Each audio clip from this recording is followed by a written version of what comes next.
Donc cette étude avait trois objectifs principaux. Le premier, c'était de comprendre, au-delà des annonces qu'on a dans la presse, les réalités à l'heure actuelle du e-commerce. Le deuxième objectif, c'était de comprendre aussi les incidences qu'il y avait pour les industries alimentaires, qu'elles soient actuelles ou futures.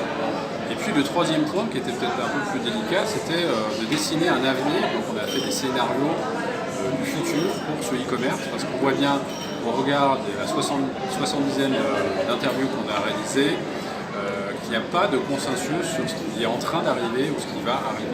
Donc sur le premier point, sur les réalités, ce qu'on voit quand on regarde à la fois les chiffres et quand on a l'interview des acteurs, c'est que la majorité du e-commerce alimentaire se fait sur des acteurs structurés, que sont les grands distributeurs, via 75-90% le drive, et d'autre part la livraison à domicile, qui reste émergente et qui reste un relais de croissance pour les distributeurs.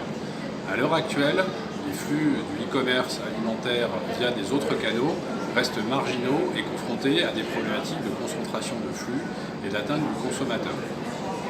En tout cas sur les acteurs qu'on a interviewés, parce qu'il faut savoir que le e-commerce à l'heure actuelle ne touche pas toutes les entreprises agroalimentaires, sur les incidences, elles sont plutôt d'ordre marketing et merchandising, avec une problématique du produit qu'il faut mettre en avant dans une offre qui est maintenant virtuelle par rapport à une offre physique.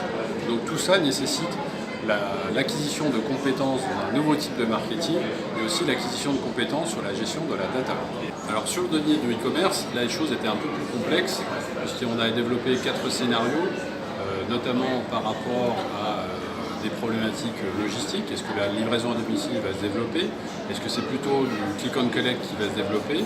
Et au regard de ces différents scénarios, il apparaît qu'on a quand même 3 variables clés, que sont le coût de la logistique, le consentement du consommateur à payer un nouveau service et aussi une stratégie d'un acteur dominant qui est Amazon. Donc, en conclusion, ce qu'il faut retenir pour les industriels, c'est qu'on a quand même un monde de la distribution qui est en train de changer. Les règles du jeu sont en train de changer et c'est vrai que pour les industries alimentaires, comprendre ce qui est en train de se passer avec la data, avec les nouvelles modalités de marketing, c'est important parce que toute une partie de la croissance du marché va se faire notamment par ce créneau.